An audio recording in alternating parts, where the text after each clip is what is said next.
Hi, welcome back to our session on a reading of Heidegger's Being in Time.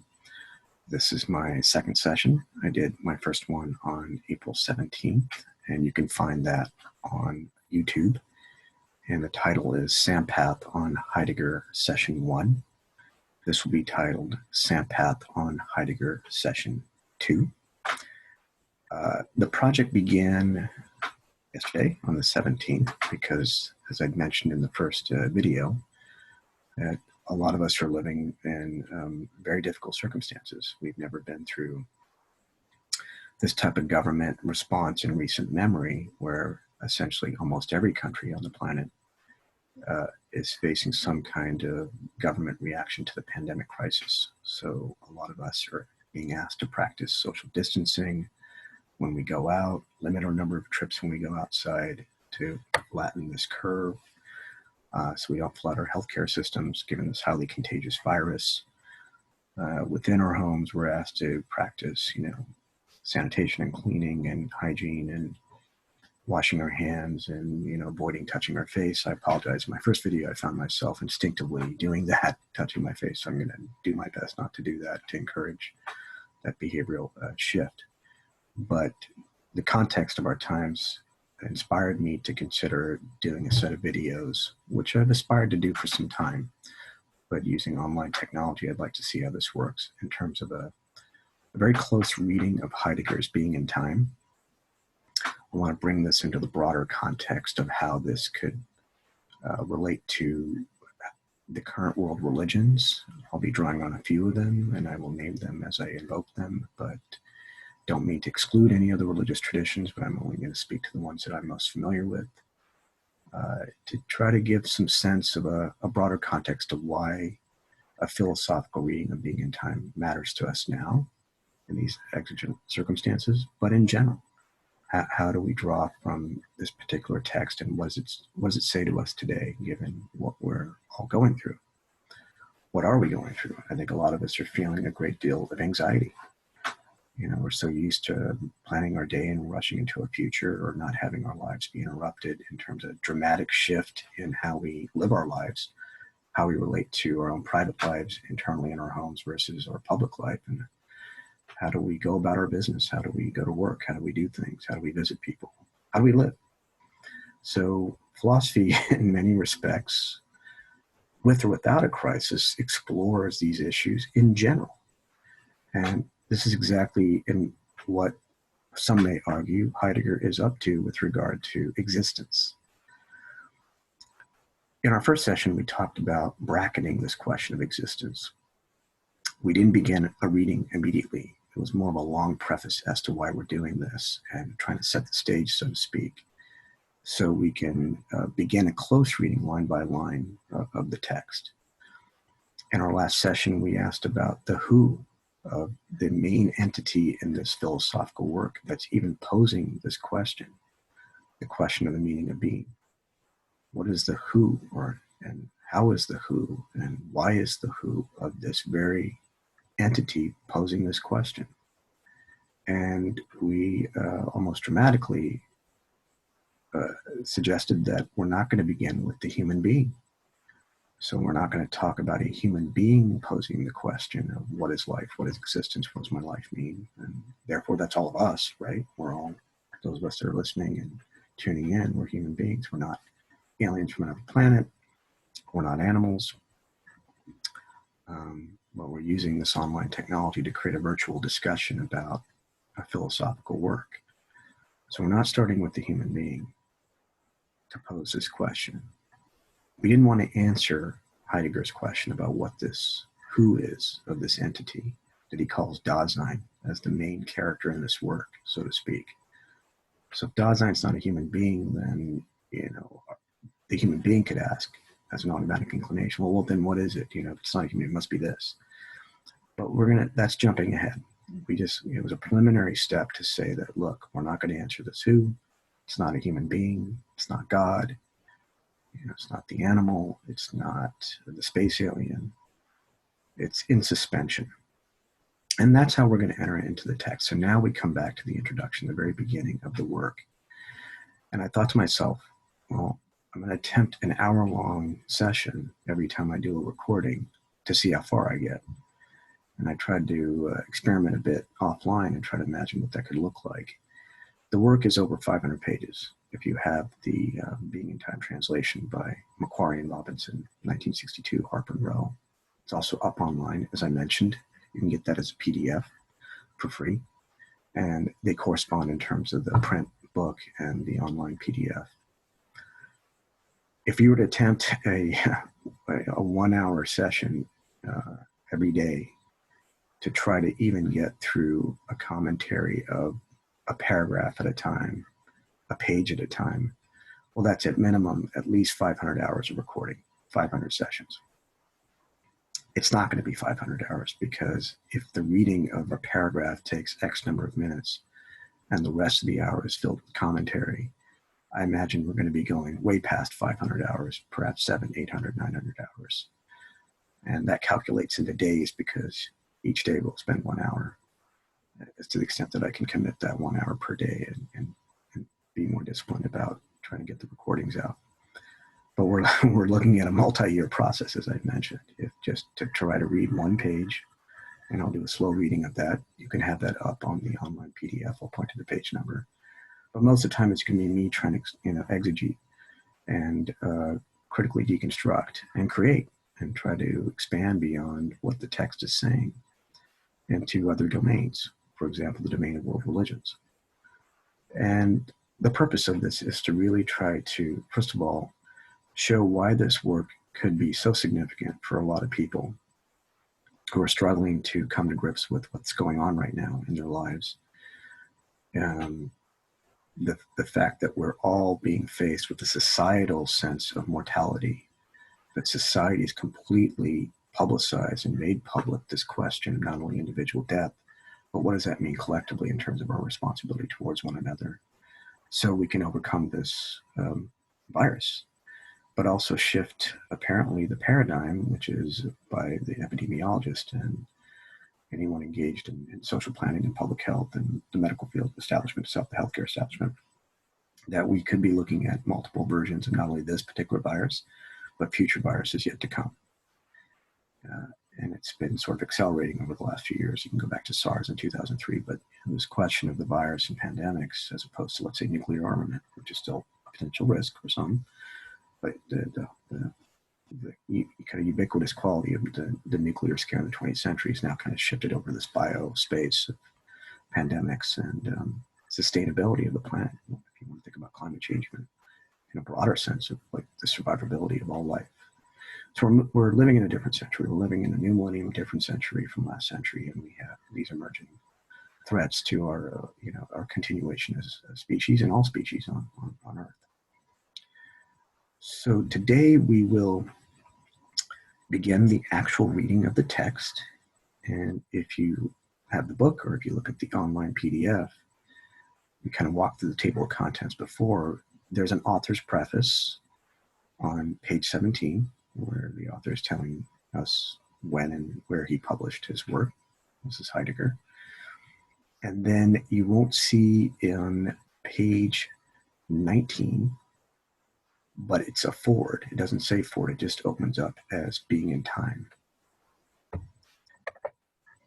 So page 17 is the author's preface. Then there's a blank page, and then you should be able to see on page 19, Being in Time, with a Greek phrase, Greek fragment from the text, which we'll start reading. That one page is what we're going to work on today. So 1 hour is what we're going to give, but you can spend a lifetime. You can spend hundreds of days, you can spend years just trying to unpack what's going on here. Nobody has the time for that. We're going to spend an hour. And you can see that this precedes the actual introduction of the work, which begins on page 21. The introduction and the chapter heading there is exposition of the question of the meaning of being, the necessity, structure, and priority of the question of being. That's where the work actually begins. That's the introduction, and that's where things take off, and that's going to consume a lot of our time. But we will start with this foreword on page 19, if you can find it. I'm going to read the text, and then we'll work our way through every sentence. We have to work through the translator's footnotes. As we've mentioned before, we have to examine their presentation of the translation. The translation is important. The endnotes to which the references correspond are important. We'll have to work with that as well. But today we're going to stay with this one page. So if we can find that, Being in Time, page 19, Robinson Macquarie, 1962, Harper Row, that's where we'll start. So I'm going to begin reading the text, and then, as I mentioned, I'll pause, break out each of the references in the translational remarks below, and then have our much larger extended commentary. So Being in Time, and here's the actual Greek: Delon, gar, os, emes, main tauta, pote, boleste, semesenayan.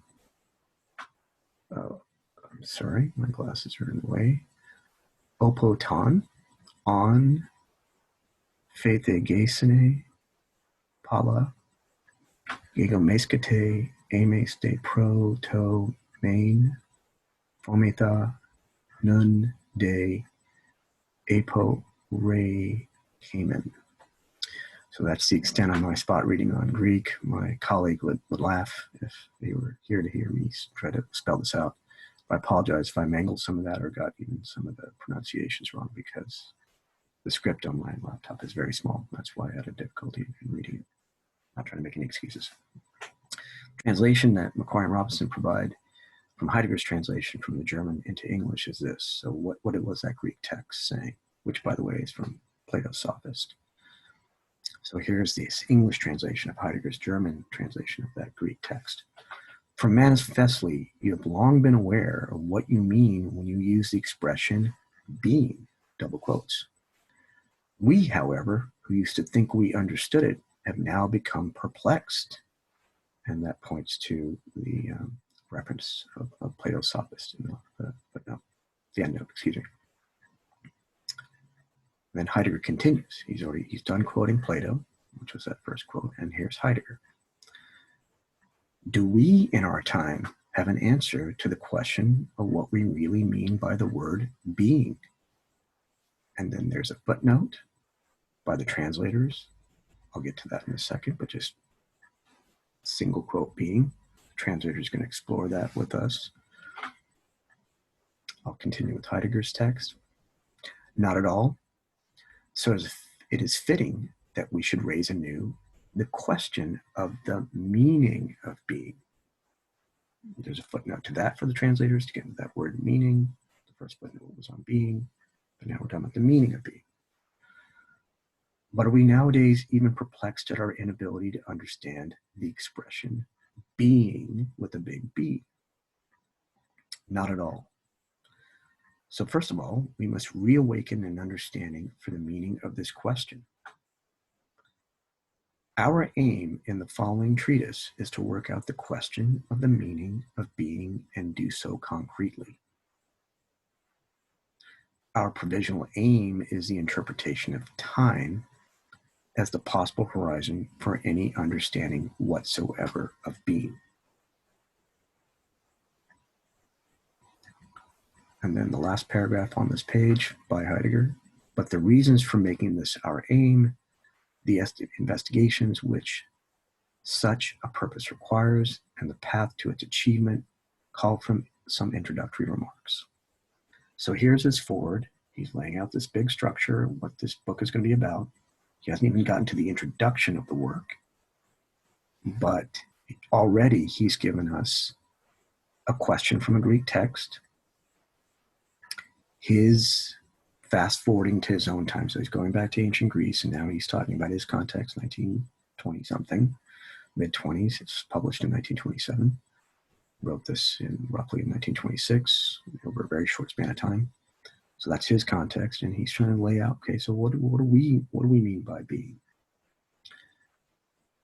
Before we get back to the passage, which we're going to have to repeat. So I was pausing in each section of Heidegger to show that if you can't see the text, each of these words refer to a certain footnote that the translators are going to explore.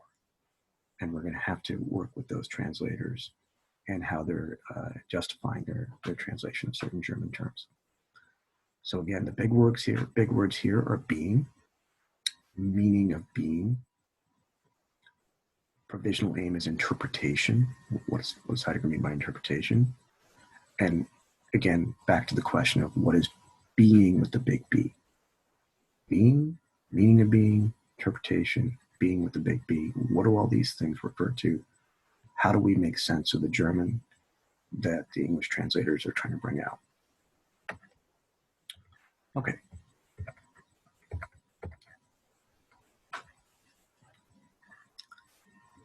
For the first sentence, which I'll read again, and then we'll move to the translator's description. Once again, Heidegger's asking, do we in our time have an answer to the question of what we really mean by the word being? Then the footnote. 1. Here are the translators. Sein, Heidegger translates Plato's present participle on by this present participle of the verb sein, to be. We accordingly translate sein here, and in a number of later passages by the present participle, being, small b. Where such a translation is inconvenient, we shall resort to other constructions, usually subjoining the German word in brackets or in a footnote. The participle sein, small b, being, must be distinguished from the infinitive sein, which we will usually translate either by the infinitive to be or the gerund, being. It must also be distinguished from the important substantive sein with the big S, always capitalized, which we'll translate as big being B. So what's going on here? First of all, the question of being with a small b, simply put, is going to be distinguished between the verb being, to be, and using that to form any kind of subject-predicate relation. When we use the verb to be, we can mean it to be a lot of things. This is a phone. I am a person. Barry is a dog. So we can always use the verb to be to create these constructions to establish some kind of correspondence between two things. It's so fundamental, right? Because we don't even think about it. But that's going to be the small b. The big B with the sein that they're going to capitalize. So this is big S, E-I-N in German, and big B, E-I-N-G for English. They're going to create a contrast there as well. We shall translate, as they say, being, and from the equally important substantive sein dis, which is directly derived from the sein, and we're going to translate that as entity or entities. So you got the sein, small b, that's distinguished from how we'll normally think about the verb to be, and you got big B, being, and that's going to be distinguished from what we think of small b as entity or entities. So being with the big B, whatever it's going to be, is not going to be an entity, especially in the world. It's not going to be anything.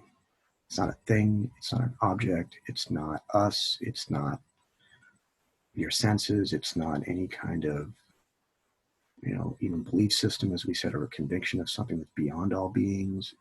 For some people, that could be some form of God, some notion or intuition or feeling of God. So this is a big deal already that, we're going to jump in here. And unfortunately, the verb to be,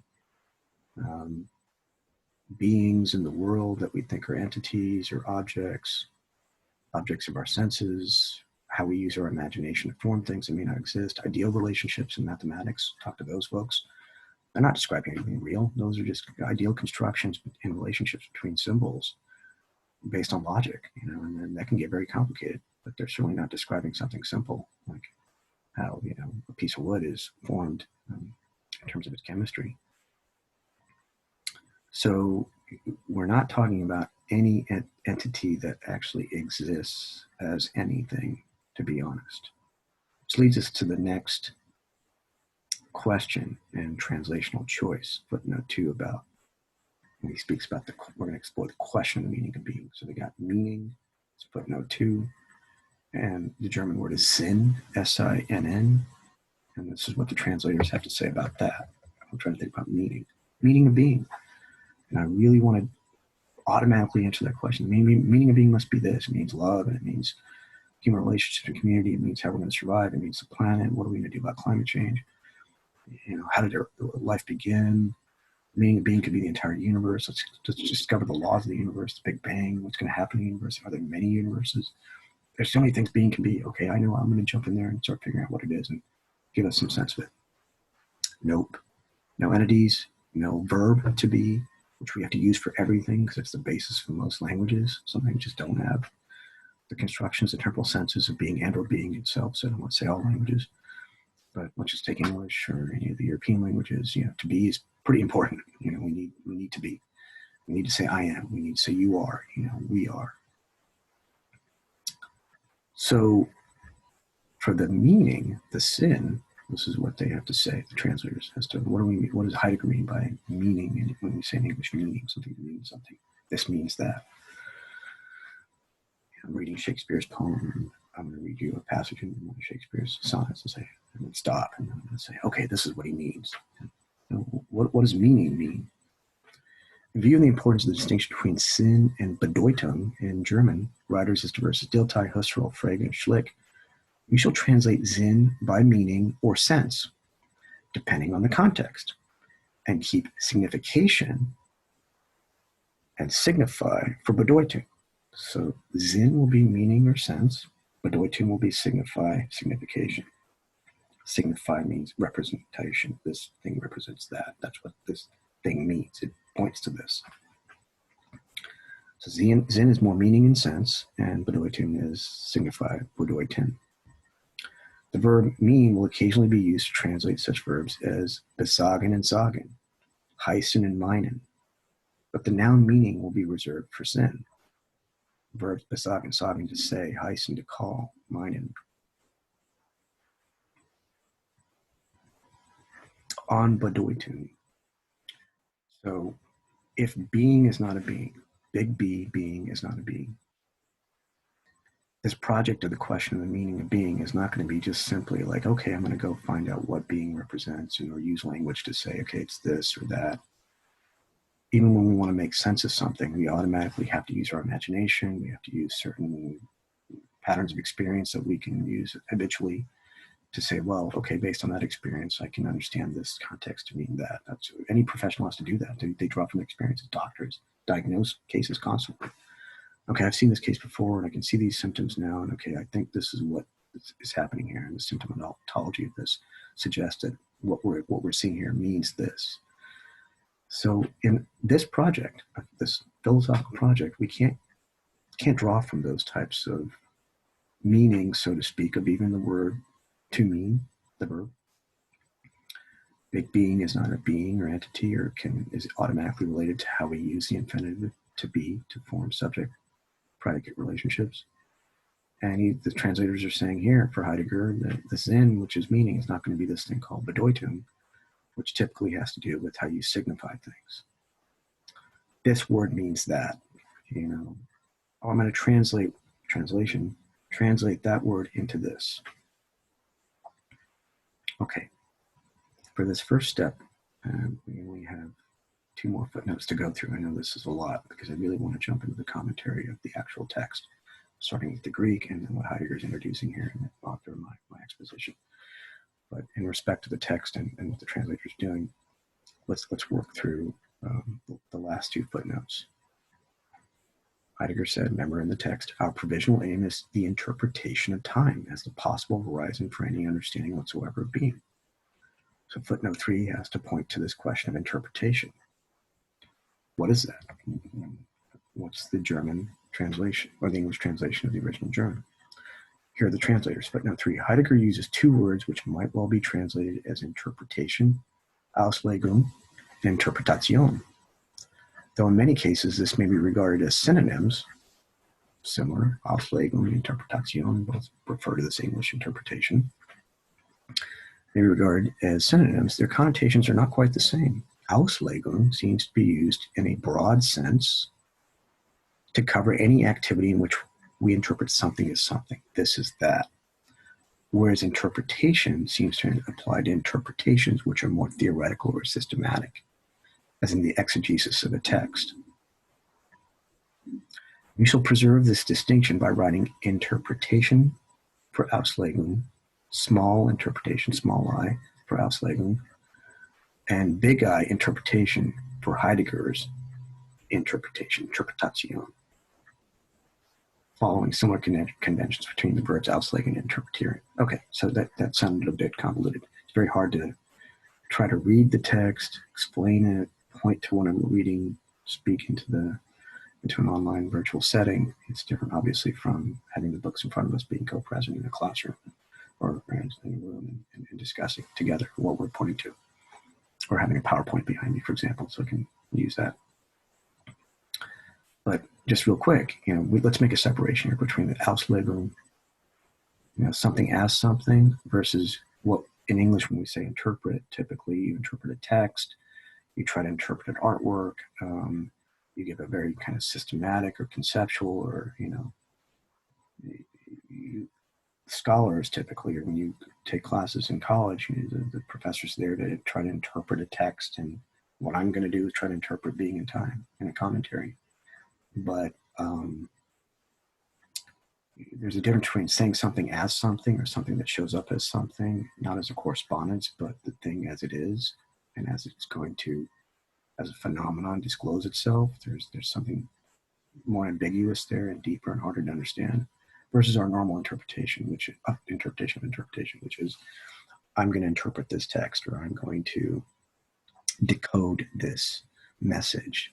I'm going to unlock the secret of this particular compound of this virus. I'm investigating the virus, and I want to understand its mystery. I'm going to have to decode it, unpack its mystery. That's the empirical realm. That's the realm of the senses. That's the realm of, quite frankly, human reason at work and trying to figure out all kinds of things. Physicists is trying to figure out, decode, and understand and interpret the mysteries of signals that come from space that is supposed to signify some kind of physical event that they're trying to explain that remains a mystery to us. So that's that realm. We're not going to be able to use that version of interpretation here when we talk about interpreting time as a horizon for understanding being. So already we got being with a big B. Don't even say, what is it? That's not going to be the question. What is being? And then we just figure it out. Meaning is not as simple as just, this signifies that, this means that. X is a letter that refers to something in this particular alphabet and is used in such and such a way. Or I'm watching a movie and say, oh, what did that last scene in the movie really tell us? It means this, a film critic. So we can't go with any of that version of meaning.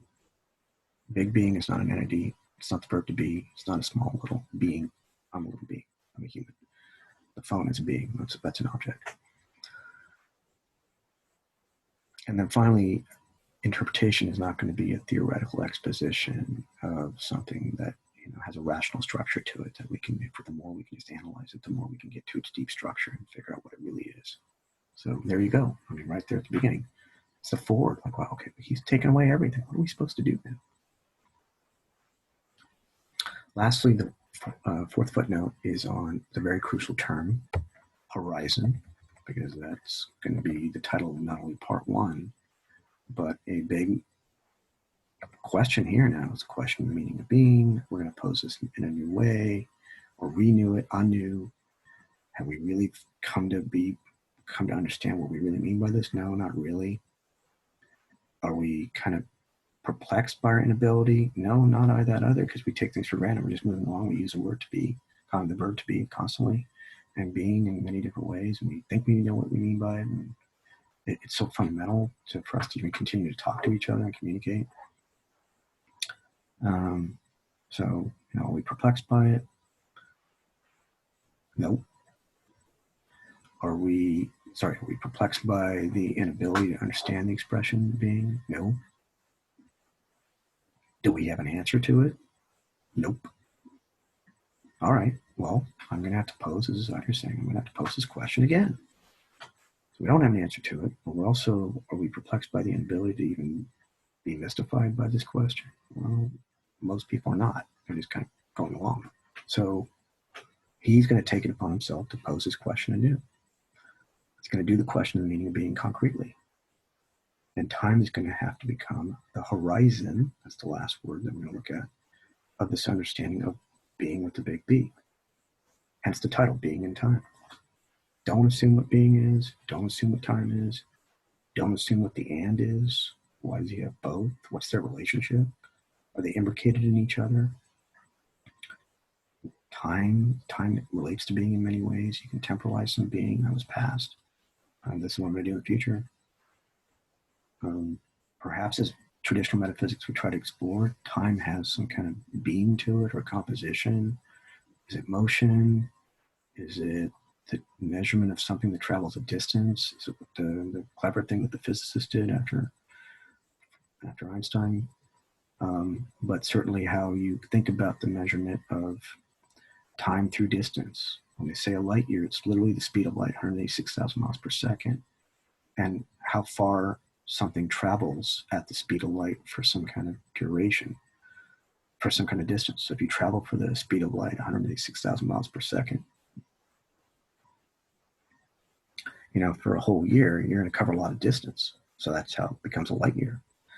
So time for them is something completely physical. It's using light as a constant to say how far something's traveled at that speed over some kind of hypothetical distance. So something that's 30 light years away, that means imagine light traveling for 30 years at 186,000 miles per second. Think about how many seconds there are in a year. It's a lot. 60 seconds in a minute, 60 minutes in an hour, 24 hours in a day, 65 days in a year, the way the earth rotates. Multiply that by 30, that's a long ways. It's not from here to the supermarket. But that's the spatialization of time. That's a physicalization of time. That's something that requires observation. You can observe something that far away, a star. It's just a technique they use to actually talk about distance. We're not going to be able to do that. Last time we said that, I'm sorry, you cannot use yourself. You can't use how old you are, how young you feel, how old you feel. Is there a sense of your own mortality or finitude or anxiety? You can't do that. You can't look at clocks. Everyone's measuring things differently. The Gregorian calendar was established at some point. Who made that zero? Christ in the middle, in BC and AD. Now it's BC and CE, but who came up with that construction, historical time? Why is it 10 years for a decade? Those are not questions we're going to explore. Those are all that's the existing conceptions of time. Metaphysics, on the other hand, is going to try to wonder if time really involves anything that requires the spatialization of something that is moving. If that's what time is, that's something that's actually moving, including itself, or if we can even have an image of what that is, because you'd have to freeze that structure of motion and yet not compromise its ability to continue. Some kind of dynamis that's built into the relationship between time and motion. It's not that simple. It's not as simple as just watching hands move around the clock. So there you go. Being's a mystery. Therefore, the question of the meaning of being is going to be a mystery. It means the question's not as simple as like, okay, I can answer it. I'm going to interpret this or decode it or unlock it. Secret.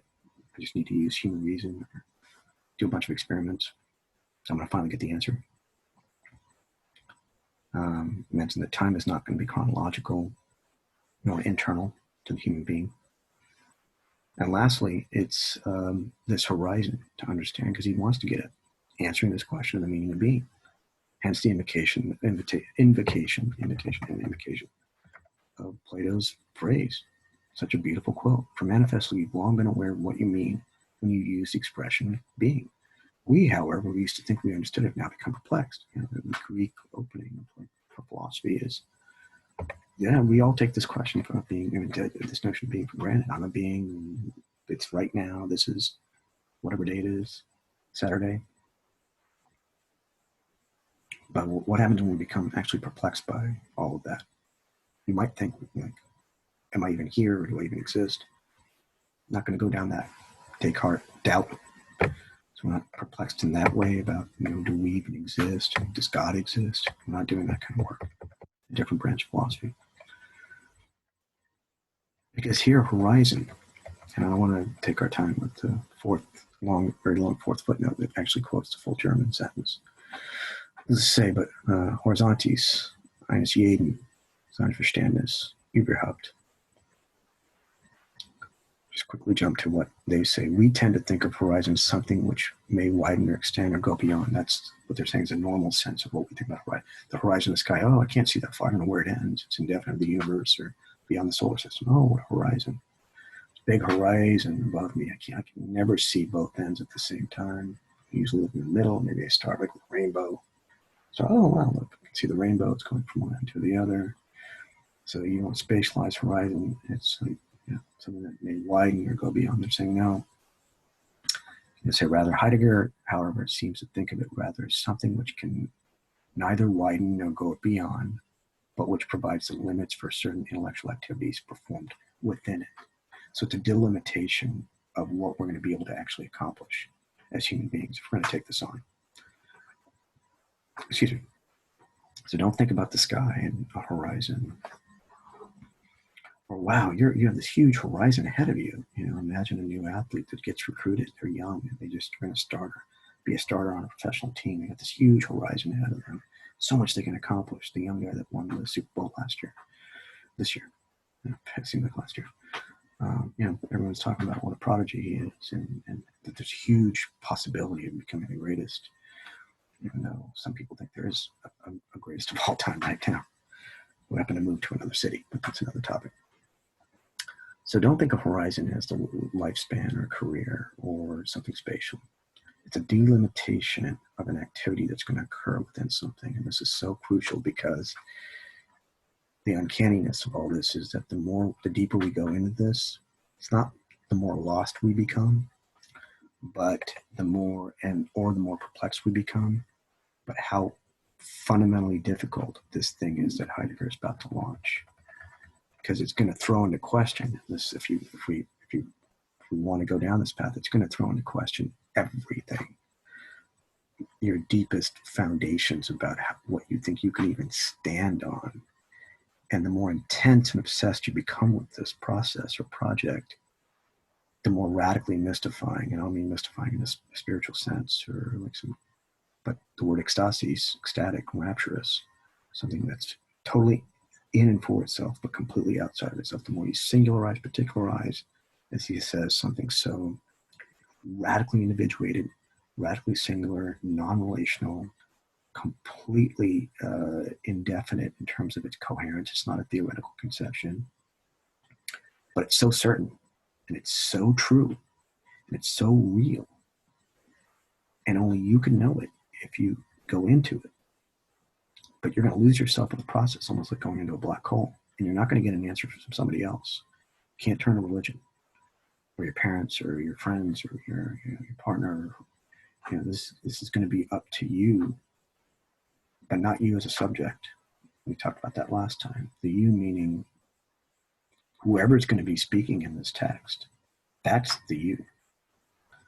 So it's not me or you, the person I'm having a conversation with, but it's some entity that is going to pose this question and have to answer that. And that's going to bring us to eventually Dasein. So here we are. Let's try to do a quick summary. We have this foreword. We have the opening of the Greek text, being perplexed. Question meaning being.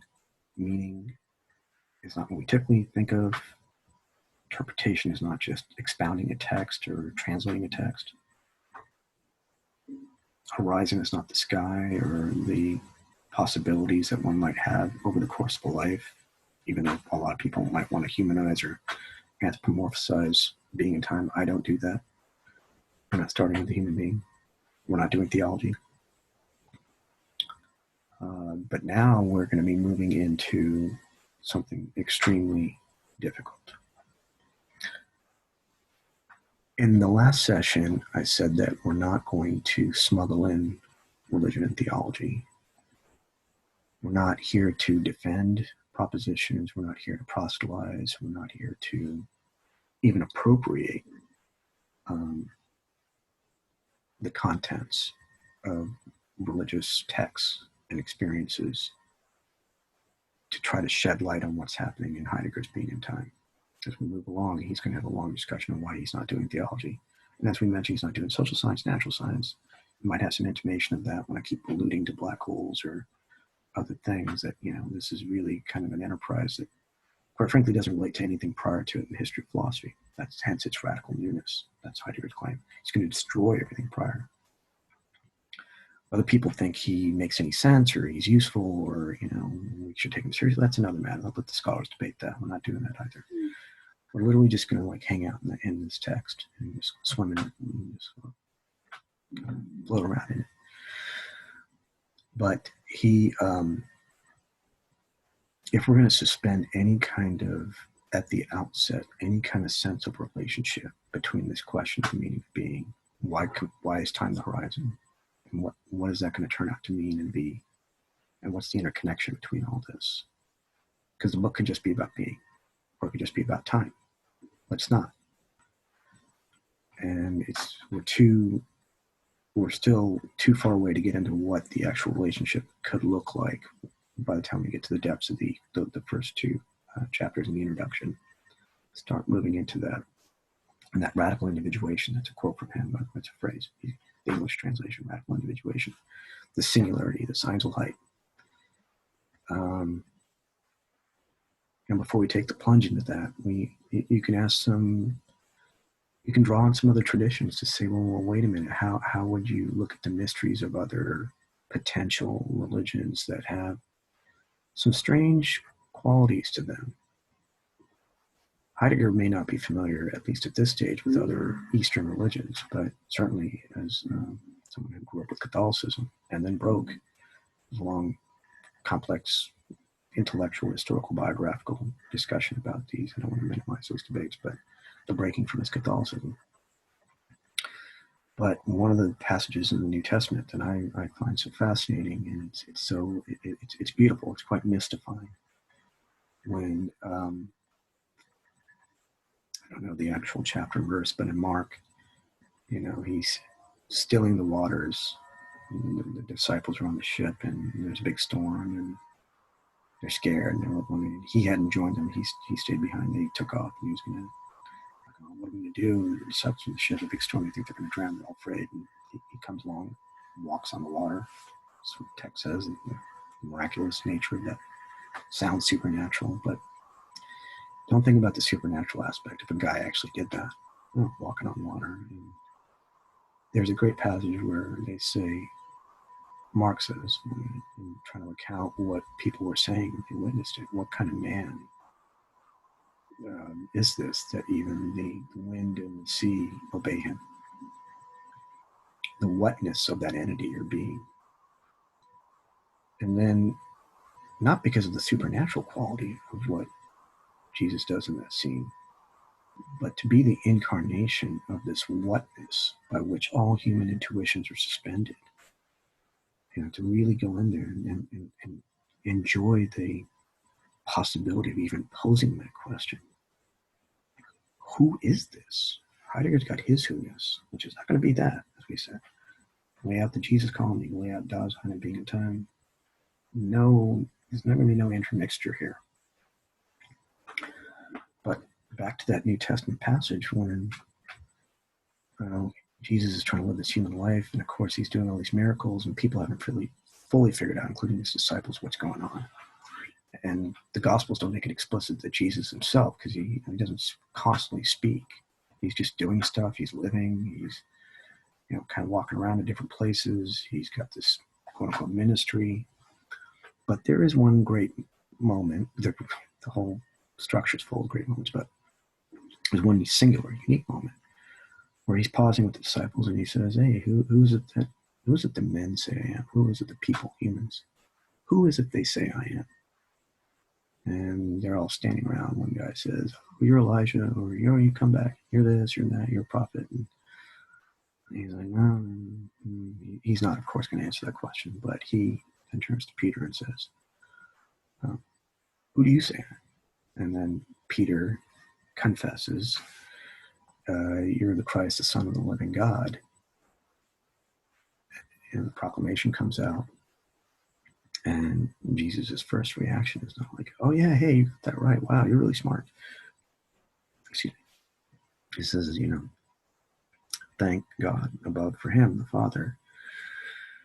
It wasn't flesh and bones, meaning human beings, that revealed this proclamation that you just uttered. It didn't come from you, it came from above. So again, this is not a theological exposition of the affirmation of Christian faith and why Jesus would have chose him as the first disciple and built his church. And from you, you'll be the rock, I'm going to build a church on you.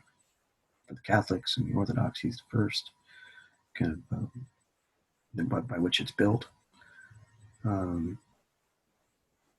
It's this question of the who-ness, the suspension, this invocation of something transcendental that's not going to say Jesus is not going to just articulate I'm God, just like Heidegger's not going to say being is this. As a human being, obviously this is pertinent for human beings. It took the form of a human being, and it's a human being communicating to other human beings. But it's also a mystery. So between the whatness and the who-ness, and in Christian faith, you need to populate that with answers. You got to follow the whole story and see what happens: the death, the resurrection, the appearance, his ascendance, and the setting up of the Acts and Paul's journey, and everything else builds from that. And then the expectation for a lot of Christians is this quote unquote second coming. But since we can't go down that route, we can sort of draw from the parallels and say, who is it that Dasein, as we talked about last time, but if you can't say who is it that Dasein is, or you can have some human being answer that. That's sort of a big pretext before we even get into Dasein, which will take up pretty much the entire book until we get to the last sections of Division 2. And then we're moving closer to time, and then eventually Hegel. But to think about the who-ness in the context of Justice Foreword, if it turns out that the question of the meaning of being and the meaning of the question are not synonymous, and it's not like they're two different questions and they're going to have two different answers, or it's two questions and they have one answer to both, but it's sort of this inhabitation. I don't want to use the word incarnation, but this clearing of the space in which the relationship between the question and how mysterious of a question it is, so we can awake the perplexity and the mystery and the wonder of the question, but fully inhabit, as in be that being that's going to be that question, to raise this meaning with such a radical transcendental project. There's Dasein being a time. Nobody is Jesus. Jesus is Jesus. And if he has a transcendental horizon by which a human invocation talked about a relation, and he was a person that was going to die and is temporalized, over the course of our commentaries we can get into looking away because my monitor's shifted to trying to see the camera. Looking away from what's going to happen in the course of the sequence in his life. He's going to have to endure a trial. He's going to have to die. And meanwhile, he's done a bunch of supernatural things, the miracles. But the main point of the story is that, not that he turned the water into the wine at a wedding. That might have been great for them because they ran out of wine. He's talking about dying. And then before anyone can see it, obviously, or truly understand it, he's going to be resurrected. His life is already temporalized in a very strange way. It's not just like living like a normal life and going. All of us are living not with the expectation that we're going to have a trial, die, and be resurrected inside a tomb, and appear back to our friends, and then go float up in the sky. That's not how we're living our lives. We can't. So the temporal structure of that is already quite complex. 2,000 years of theological genius across so many different great traditions: Orthodoxy, Catholicism, Western and Eastern, Protestantism since Luther, Anglicanism, so many different variations of the tradition to try to expound the temporal structures of that. I can give you 100 great thinkers I know of the 20th century, theologians, all wonderful to try to explore, but we're not doing that. So we're going to talk about this inhabitation of the question. Time, as we said, cannot be spatialized, and it's not linear.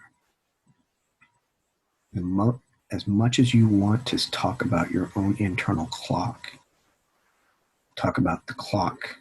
People have a biological clock. They feel their bodies, having expectations of a body having to achieve certain things. How come we wake up at certain times or go to sleep at certain times? The scientists can talk about that all day long. We are constantly having to manage our time. We think we don't have enough. Sometimes we're bored. Heidegger has a great lecture in 1929 about this. But, we don't even know what we're talking about when we say, like, oh, I don't have enough time. Or I have all this time, but I don't know what to do. Or, gee, I don't have enough time because I think I need to complete a task in X amount of minutes. But that just means the amount of work, as opposed to what the meaning of that inhabitation of those sequences are, because we wouldn't have time to stop and think about it. Obviously, you're pressured to finish a project with a deadline. So we really don't know what we're talking about there either. When we talk about, I don't have any time, or I wish I had more time, or what am I going to do now, or I'm self-isolated, and I need to get back to work, and when is this going to end? The virus is going to, I got to stop. We talk about the precious nature of life and how much we feel and empathize with those that are actually suffering, those that really are on their potential, their deathbeds, those that are not getting access through the healthcare because of the provision of the ventilators. The healthcare workers themselves are subjecting themselves to so much risk. That's the human dimension, that we feel the empathy and the suffering. But quite frankly, we can't move down that path so quickly when we think about this mystery of time. And then horizon is going to be the set of activities that are going to be delimited within something, so we can finally get to the mystery of the interlocking of both being and time, because that's what's going to happen towards the end. So there's an amazing breakthrough, which no one really kind of explores. I shouldn't say that. There's some secondary literature that tries to talk about the question of temporality and division two. Lots of work, obviously, but in some of the works, my job is not to refer to particular works here, and I don't want to, but so I'm not intending to dismiss what work has been done. But that phrase about whether and if time has any being, not being, means if being has any time, but whether time has any being. You might think, what is time? Time is the substance of being, time, the essence of time. It's being. What is it to be? Using it, meaning all three ecstasies, past, present, and future. Not what is past, what is present, what is future. Past was, present is, future will be. Not the way we linguistically temporalize the tenses to come do something with being, but time itself. The very thing that we talked about, which is not any kind of human intuition, nothing chronological, physical, or spatial. And the timing of that, the timing of it, timeliness and timing. We're going to get into some of the German with that, but the timing is, a lot of people might think that means something auspicious. There's a timing for everything. You got to have the right time, otherwise, it's the basketball taking that one shot, or at a certain stage in life where you're supposed to be doing something based on some social cultural norms. Or he's got perfect timing, or she's got perfect timing, or they have perfect timing as a musical performer. Again, these are all ontic registers of how we normally think about the relationship between being and time, a being and their time. And the theological register is whatever those are. If you take the case of Christianity, tons of strange temporalizations. Go make some more wine, we'll run out. Oh, Father, what do you have to do with me? My time has not yet come. Or he's praying in the garden where he's about to die. He had his last supper. He's about to get arrested, go to trial.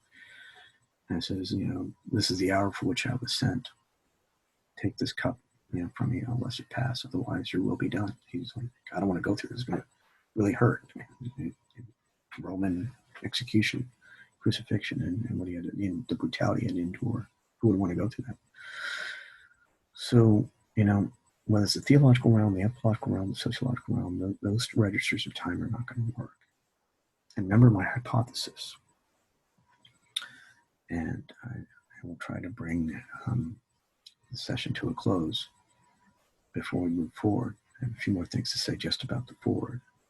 And why are we making these distinctions between interpretation, meaning, this horizon, perplexity about the question of meaning, being, having it, who, what's the who, who's the who, How's the what's the why is the there is the who is the who is there. In all of this, that's what's so strange about this experience, because it's not even the reader and the text, or me and you, or me and me, in terms of me trying to internalize how I'm encountering phenomenologically the words that jump out of the page, to try to evacuate or, suspend any kind of immediate intuitions of what these words can mean to me, and try to speak out of this source I'm speaking of. But as mentioned before, the deepest cavern, the deepest part of the cavern we have to go into, to use that metaphor, obviously we're not talking about something spatial. The darkness that we're going to have to go into is that event, motion, relationality between being and time, when you can't automatically rely on some basic assumptions. You can't rely on your birth. You get a biological birth for now, until biotechnology, Hong Kong, the scientists from Hong Kong, gene edited the twins, such an uproar ethically about that. How can you manipulate that? Cloning, if we ever clone a human being, think about the bioethical implications of that. So for now, we're not there. We're not in that futuristic realm where that's actually occurring. Everyone has to be born biologically. That can happen through quote unquote natural intercourse and reproduction. It can do through IVF technology, so to fertilize the egg and do an implantation, and then maybe in the future they're talking about both the natural kind of fertilization process, but the actual, you can go surrogate, or if there's technology to actually incubate the fetus to full term and then birth and then come out as a baby. Right now it's a natural reproductive process. So we can't talk about that biological point of birth. And death is not reading about a great historical figure who we know has died. Abraham Lincoln died. He's not alive. He doesn't live forever. He's not around right now. And we're not back there in 1865. So, we can't turn to that conception of death for everything around us. And that's not to minimize the pain and the suffering that a lot of people are going through. And the deep anxiety we have right now about what are we doing? What's going on right now? The state has told us we can't leave our house. We have to have the responsibility for ourselves and towards others not to do that. Suspend that, suspend the birth. And if you take away those two, and you try to equate birth with the past and living with the present, and death is some outstanding or future thing that's ahead of us, think about the spatiality of that and what our deepest intuitions are. Our DNA would tell us as human biological beings. Or the mystery of how animals face death, which is a fascinating question in itself. Not inferior to us, as Derrida would say. Not superior to us either, but other, that we should have the respect for. The genius that they may have with regard to their love and their empathy and the mystery that they embody, that they could teach us about dying and death. But you have to take away that birth and death and that present, because normally those are attached to a past. My own death, since I'm alive right now, is not the past. My birth, 1971, it's obviously not the future, because here I am. It's not like I have yet to be born. Not the great Einsteinian paradoxes about the time travel, what the physicists like to play around with, their paradoxes about, can I go back into the past and kill my grandfather? So, the genetic lineage that led to my dad or my mom, depending on which grandpa, they got together when I was born. How can I do that? If I was born, that means that already occurred. Maybe I can go back in time, go kill grandpa, therefore undo not only my own existence, therefore the starting point. And then there's this evisceration of the loops. So we're not going to get into that. Those are fun, but, we can't. Another one of the things I used to think about is the Bermuda Triangle, which plays around with relativity, but not like the physicists do. Like, if you were both on a boat and you start swimming towards that triangle and you're about to fall in, and I'm sitting on the boat and I'm okay, or vice versa, leaves me. I'm the one risking it.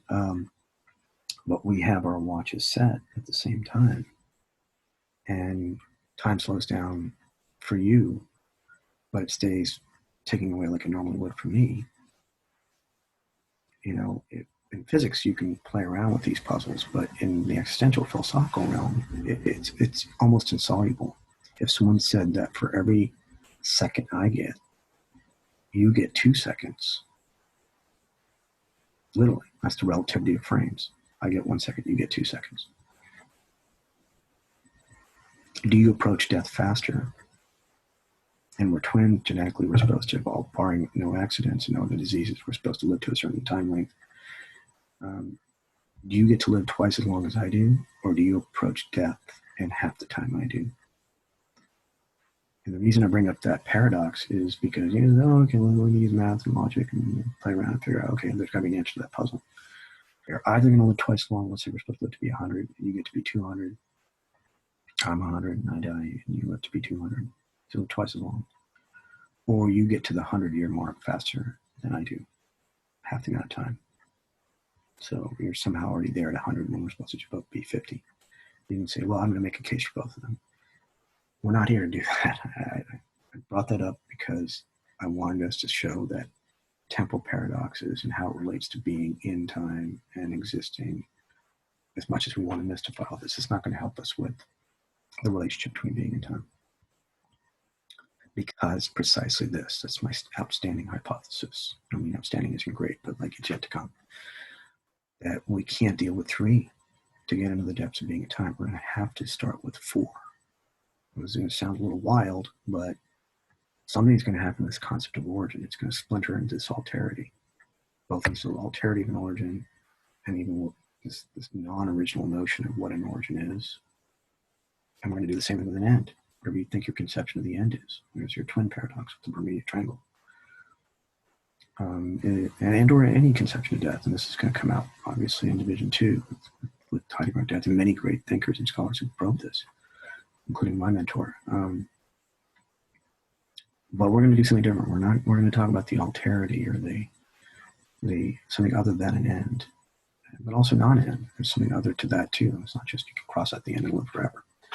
Jesus canceled out his death. He got resurrected. He's an eternal co-substantial person within 3 persons that comprise one God in that model, that religious God, the Christian God.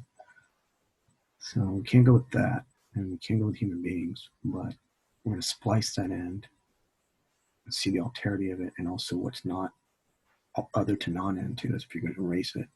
Physicists ask if the universe can go forever, it's going to collapse, is it a crunch, is every bang another bang, is there multiple universes? A lot of interesting stuff that they're talking about, but that's all spatialized. And they're talking about the physical realm. We're not.